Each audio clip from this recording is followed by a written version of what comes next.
नमस्कार दोस्तों, मैं Raju Singh, international business trainer and motivational speaker. दोस्तों मैं स्वागत करता हूं आप सबका आपके अपने YouTube चैनल जिसका नाम है आग ग्लोबल एक्सपोर्ट, जहां पर इंपोर्ट एक्सपोर्ट की नॉलेज को क्रिटिकल नहीं सिंपल बनाते हैं। तो दोस्तों एक इंटरेस्टिंग टॉपिक आपके लिए लेके आया हूं आज मैं। ECGC यानी export credit guarantee corporation of India क्या है, उसका क्या फंक्शन रहता है, वो क्या ऑफर करता है, गारंटी ऑफर करता है, क्या वो रिकवरी में भी कुछ असिस्टेंट करता है या फिर कोई नया मार्केट सर्च करने में एक्सप्लोर कुछ करता है, क्या रिस्क को वो इंश्योरेंस करता है या फिर प्रोडक्ट को कोई क्या इंश्योर करता है या फिर उसके कंप्लाइंस प्रोसेस क्या है, इजी है, टफ है, क्या है, when to apply for ECGC claim और कितना उसमें टाइम लिमिट्स रहता है, अगर हमने टाइम पे अप्लाई नहीं किया तो क्या होगा, and what are the documents required to apply the claim. तो यही सब क्वेश्चंस का मैं आंसर लेके आया हूं। छोटे से वीडियो में बने रहिए मेरे साथ में दोस्तों। मेरा सबसे पहला पॉइंट आता है इसमें ECGC यानी ECGC जो है export credit guarantee corporation of India, that has been established in 1957 जो 1957 में ये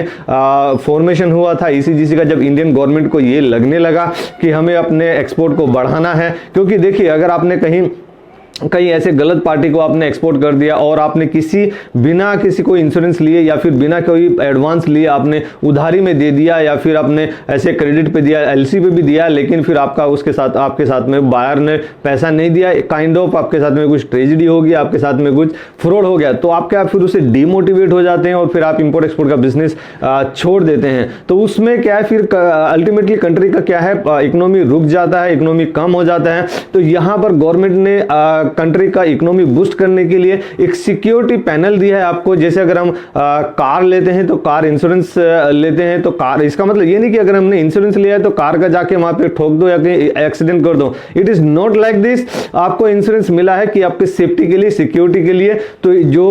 ECGC है, it offer the guarantee to the exporters, यानी एक्सपोर्टर को गारंटी करता है कि देखिए, अगर आप जब भी आप अप्लाई करते हैं ECGC के लिए, तो ECGC फिर आपसे वो डिटेल मांगता है कि कौन आपका बायर है, यानी बायर का नाम उसको पता चलता है, उसकी कंपनी क्या है, आप उसको क्या प्रोडक्ट सेल करने वाले हैं। तो वो सब डिटेल लेके फिर वो आपको टाइम देता है कुछ।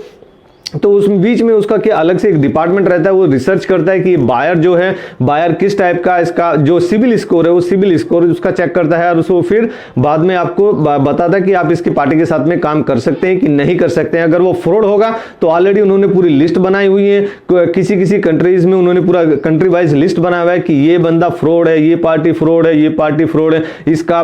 क्लेम स्टेटस ठीक नहीं है, ये पेमेंट नहीं करता है, ये। तो उस हिसाब से उसने ब्लैक लिस्ट बनाई हुई है, रेड, येलो, ग्रीन कलर में। तो अगर ग्रीन कलर उनका आता है तो वो फिर आपको क्लियरेंस देते हैं कि आप इसके साथ, पार्टी के साथ में काम कर सकते हैं, जेन्युइन पार्टी है, कोई इशू नहीं। इस बहाने आपका जो बायर वेरिफिकेशन है उसका काम भी आपका ECGC ही कर देता है। तो इसमें ये भी है कि आपको ECGC बायर वेरिफिकेशन का भी काम करके देता है। 50-60% तो बायर यहीं से वेरीफाई हो जाता है कि ECGC उसको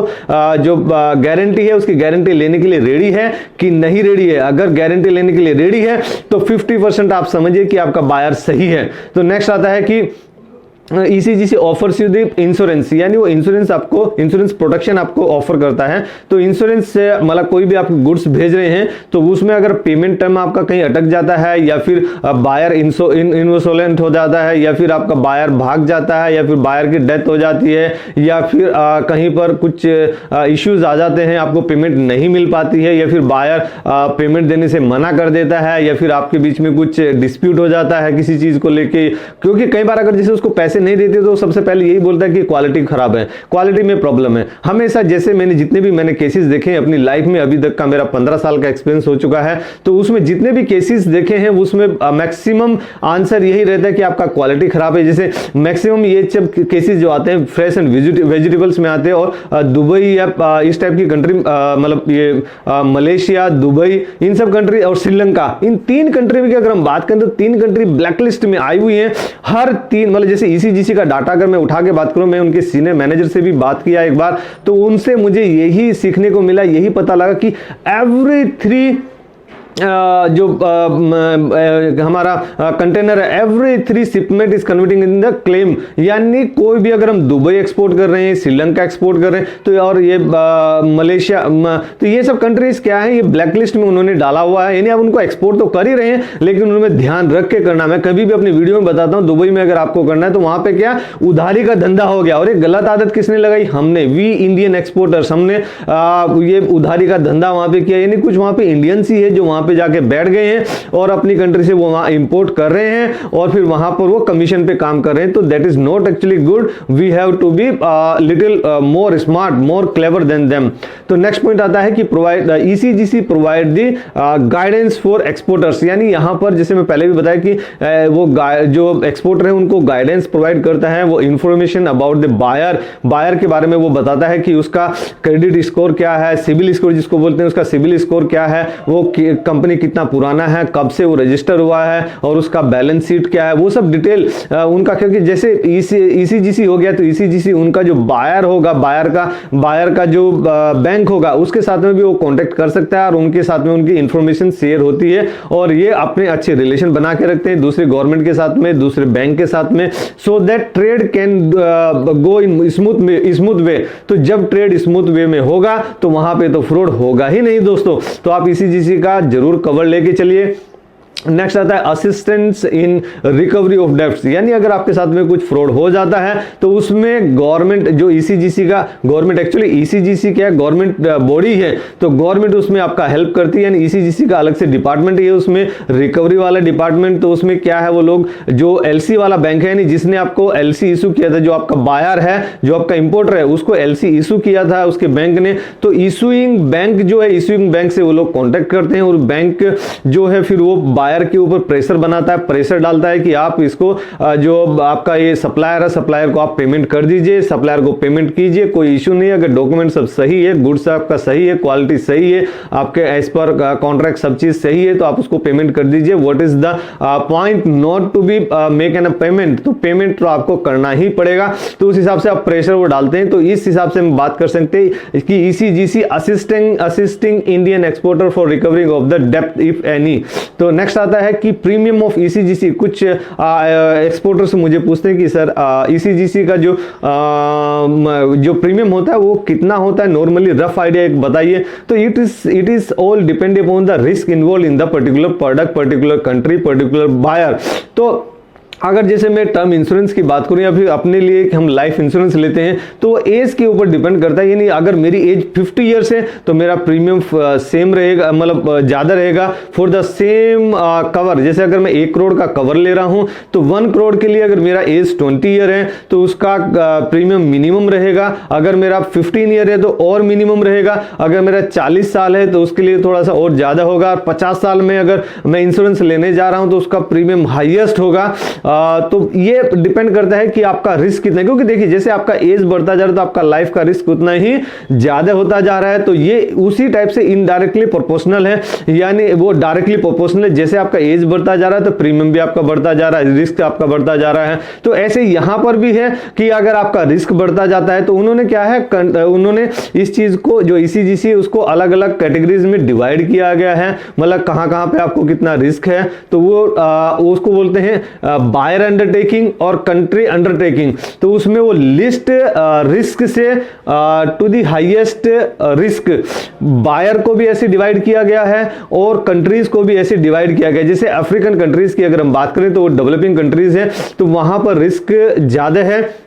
तो वहां पे आप एक्सपोर्ट करेंगे तो आपको प्रीमियम थोड़ा ज्यादा लगेगा। अगर यूरोपियन कंट्रीज की हम बात करें तो यूरोपियन कंट्री क्या डेवलप्ड कंट्री है, तो वहां पे फ्रॉड होने के चांसेस थोड़ा कम होते हैं, तो वहां पे प्रीमियम आपको कम देना पड़ेगा, आपको वहां पे कोई इश्यू नहीं। लेकिन रफ अगर बात करें तो 1% तक का इसमें प्रीमियम आपको लग जाता है दोस्तों। तो नेक्स्ट आता है कि assisting to find the new market, यानी ईसीजीसी आपको असिस्ट करता है कि आपको न्यू मार्केट अगर फाइंड आउट करना है तो न्यू मार्केट फाइंड, क्योंकि उनका अलग से डिपार्टमेंट उसी के लिए है कि नए मार्केट में हम कैसे फाइंड आउट करें कैसे उसमें कोई प्रोडक्ट कैसे जाता है, तो वहां पे मैं अपने लिंक्स बनाते हैं, अपने नेटवर्क वहां पे डेवलप करते हैं और वहां पे क्या डिमांड है, किस प्रोडक्ट की डिमांड है और वो इंडिया में क्या रेट पे मिल सकता है, हम इसमें अपने एक्सपोर्ट पोर्टफोलियो में उसको इंक्लूड कर सकते हैं कि नहीं इंक्लूड कर सकते। अगर इंक्लूड कर सकते हैं तो वो एक्सपोर्टर्स को, इंडियन एक्सपोर्टर्स को बताते हैं, उसके बारे में समझाते हैं, नॉलेज देते हैं, गाइडेंस देते हैं और they assist the for new market exploration. तो नेक्स्ट आता है कि प्रोडक्ट, एक क्वेश्चन इसमें एक डाउट बनता है लोगों का, पूछते हैं कुछ मेरे सब्सक्राइबर भी, कुछ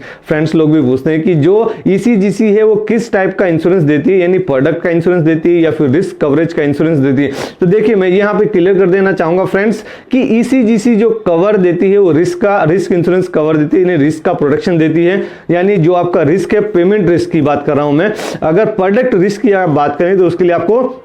मैरिन इंश्योरेंस लेना रहता है, यानी आपका जो एफओबी आपने कर दिया, अगर आपका सीआईएफ इनकोटर्म है, अगर इनकोटर्म वाला मेरा वीडियो आपने नहीं देखा तो जरूर आप उसको देख लीजिए जाके मेरे चैनल में दोस्तों। तो इनकोटर्म अगर आपका सीआईएफ है तो एफओबी होने के बाद में आपको उसमें कॉस्ट लेना है और इंश्योरेंस लेना है और फ्राइट चार्जेस आपको लेना है। तो जो इंश्योरेंस लेंगे उसमें आपको मैरिन इंश्योरेंस लेना है। तो मैरिन इंश्योरेंस रहेगा वो आपके गुड्स के लिए रहेगा, यानी आपका कंटेनर, अगर आपका जो जहाज है, जो आपका शिपमेंट वगैरह डूब गया या फिर कहीं से आपका कंटेनर थेफ्ट हो गया या फिर कहीं पे फायर लग गया, ये मैंने वहां पे भी उसके बारे में बताया है दोस्तों। कार्गो इंश्योरेंस के बारे में अगर मैंने एक वीडियो बनाया, अगर वो भी आपने नहीं देखा तो वो मेरे चैनल में जाके आप उसको भी जरूर देख लीजिए दोस्तों, वहां से भी आपको बहुत अच्छा नॉलेज मिलेगा इसके बारे में। तो कार्गो इंश्योरेंस वाला भी आप वो वीडियो देख सकते हैं, that is going to be beneficial for you all. तो प्रोडक्ट इंश्योरेंस देता है मैरिन इंश्योरेंस, और जो रिस्क इंश्योरेंस है यानी पेमेंट रिलेटेड इंश्योरेंस है, जो प्रोटेक्शन देता है पेमेंट, अगर फ्रॉड हो गया, कोई बायर अगर फॉल्टी निकल गया तो उस केस में जो पेमेंट का इंश्योरेंस देता है, पेमेंट का प्रोटेक्शन जो देता है, पेमेंट की जो गारंटी देता है वो देता है ईसीजीसी। तो ये दो अलग अलग इंश्योरेंस है, आप इसमें बिल्कुल भी कंफ्यूज मत होइए। तो ये दो अलग अलग चैप्टर हैं, अलग अलग इसको इंश्योरेंस अलग अलग चीज को ये प्रोटेक्ट करता है। नेक्स्ट आता है जो मैंने पहले भी बताया कि बायर अंडरटेकिंग और कंट्री अंडरटेकिंग के हिसाब से ईसीजीसी ने डिवाइड किया हुआ है depending upon the risk potential, यानी उसमें कितना रिस्क है उसी के हिसाब से फिर आपको प्रीमियम चार्जेस लगते हैं। नेक्स्ट आता है ईसीजीसी कंप्लायंस प्रोसेस, यानी कंप्लायंस प्रोसेस की अगर हम बात करें तो कंप्लेंट प्रोसेस बहुत ईजी बना दिया है आजकल। सब पूरा डिजिटलाइजेशन, जैसे हम बोलते हैं कि digital India digital India digital India, तो पूरा डिजिटलाइज हो गया है। तो आप इसका ऑनलाइन प्रोसेस कर सकते हैं, फोन से भी इनको कांटेक्ट कर सकते हैं, नियर बाय आपका जो ईसीजीसी की ब्रांच है उससे भी आप कांटेक्ट कर सकते हैं फ्रेंड्स। अब इसमें नेक्स्ट में जाएगा when to contact to ECGC if any incident happens, और अगर बायर से जैसे मुझे पता चला है कि बायर के साथ में कुछ ऐसे फ्रिक्शंस आए हैं, मतलब वो मुझे ऐसा लग रहा है कि वो पेमेंट देने वाला नहीं है या कुछ अलग अलग तरीके से बात कर रहा है, तो मुझे एक्चुअल क्या समझ में आ जाता है कि वो पैसे देने वाला है कि नहीं देने वाला है। तो उसमें ये टाइम आता है कि विद इन 45 डेज आप ईसीजीसी को बता सकते हैं कि about your fraud, about your default, यानी मेरा जो बायर है वो डिफॉल्टर निकल गया है। और अगर हम फाइलिंग की बात करें, जो क्लेम फाइल करना है उसका टाइम पीरियड बहुत नॉर्मल मार्जिनल रखा हुआ है उन्होंने, उसका रखा है 365 डेज, यानी एक साल तक आपके पास में टाइम पीरियड है। एक साल तक आप उसका कभी भी क्लेम कर सकते हैं, उसमें कोई डाउट की बात नहीं है। लेकिन विद इन 45 डेज आपको इन्फॉर्म करना है, फोन से इन्फॉर्म कीजिए, ईमेल से इन्फॉर्म कीजिए, वहां पे जाके पर्सनली उनको मीट कीजिए, आप इस तरीके से आप उनको इन्फॉर्म कर सकते हैं। नेक्स्ट आता है कि what are the documents required to claim the ECGC settlement. अगर आपको साथ में कुछ फ्रॉड हो जाता है तो उसमें क्लेम फॉर्म रहता है, इंपोर्ट एक्सपोर्ट डॉक्यूमेंट्स रहते हैं, बायर कम्युनिकेशन, यानी बायर के साथ में आपने कोई डॉक्यूमेंट से कम्युनिकेशन किया, यानी इलेक्ट्रॉनिक मीडिया से आपने कोई कम्युनिकेशन किया, नहीं जैसे व्हाट्सएप किया या फिर मेल किया, मेल से, तो वही सब उसके प्रिंट आउट आपको निकालने हैं या फिर उसको आपको सॉफ्ट कॉपी में रखना है और उसको आपको ईसीजीसी को देना है। तो यही सब बस चाहिए, उससे बहुत ज्यादा डिमांड कुछ ईसीजीसी नहीं करता है। और वो ईसीजीसी बैठा है इसलिए कि वो हमारी मदद कर सके, एक्सपोर्टर्स की मदद कर सके और अपने कंट्री का एक्सपोर्ट ज्यादा से ज्यादा बढ़ा सकें। तो दोस्तों अगर आपको ये वीडियो पसंद आई तो जरूर इसको आप लाइक कीजिए। मेरे चैनल पर अगर नए हैं आप व्यूअर तो आप इसको सब्सक्राइब करके अपना जो भी अपना इंपोर्ट एक्सपोर्ट का डाउट है वो आप क्लियर कर सकते हैं। और आप कमेंट बॉक्स में अगर मेरे से कुछ छूट गया तो कमेंट बॉक्स में भी आप लिखकर मुझे बता सकते हैं, अगर कुछ मुझसे छूटा है तो। Let's do export together. Thank you very much, thank you.